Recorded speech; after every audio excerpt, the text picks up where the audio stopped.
Depois da gente entender o que é matéria e o que é energia, a gente vai falar um pouquinho, vamos começar a falar um pouquinho sobre a matéria.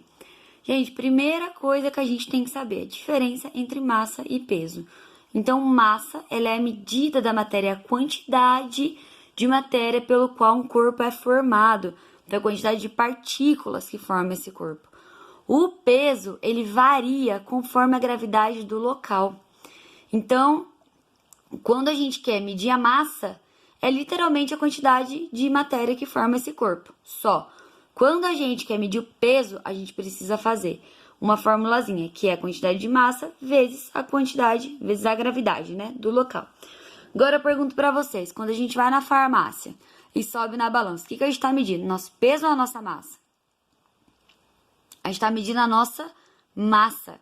Ah, eu tô pesando 60 quilos. Não, você não tá pesando 60 quilos. A sua massa é de 60 quilos. Se você quiser saber o seu peso, você tem que multiplicar por 10. Olha só que beleza. Então, na verdade, você não pesa 60 quilos. Você pesa 600, ok? Normalmente, a gente mede em Newton, tá? E não em quilogramas.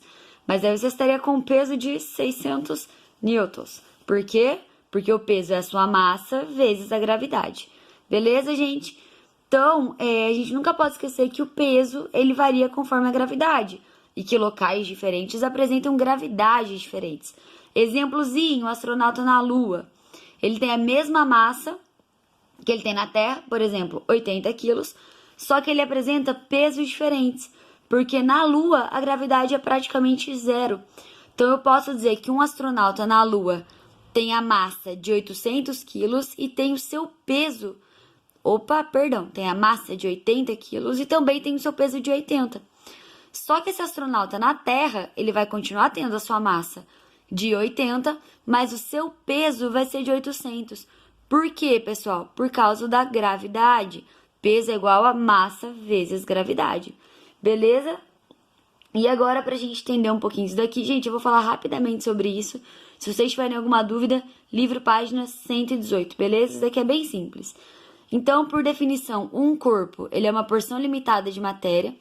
Exemplo, placas de pedras são uma porção da rocha, como um todo. Ou seja, são corpos de rocha. Tem uma imagem bem legal no livro, olhem depois, vale a pena.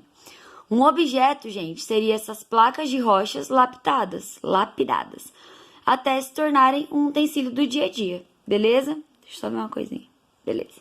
Então, um corpo seria uma porção limitada de um todo, e um objeto seria uma coisa que tivesse uma função no nosso dia a dia. É importante a gente entender isso para entender algumas coisas um pouquinho mais pra frente. Beleza, gente?